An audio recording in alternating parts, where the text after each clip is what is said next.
Justice and judgment are the habitation of thy throne.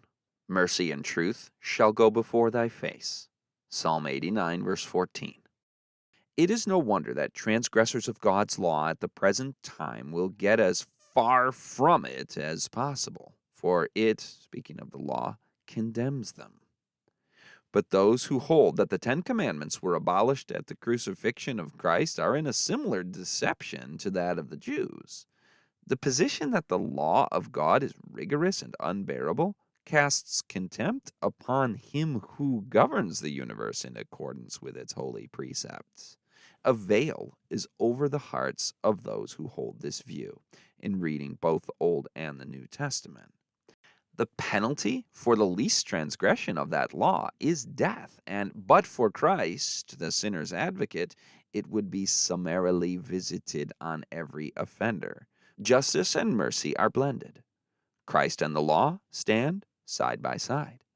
The law convicts the transgressor, and Christ pleads in the sinner's behalf.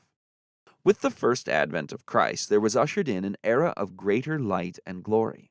But it would indeed be sinful ingratitude to despise and ridicule the lesser light because a fuller and more glorious light had dawned.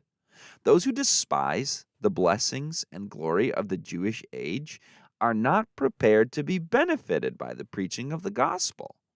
The brightness of the Father's glory and the excellence and perfection of his sacred law are only understood through the atonement made upon Calvary by his dear Son.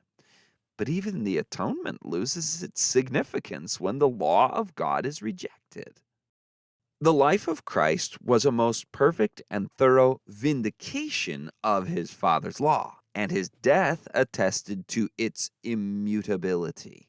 Christ did not, by bearing the sinner's guilt, release man from his obligation to obey the law. For if the law could have been changed or abolished, he need not have come to this world to suffer and die.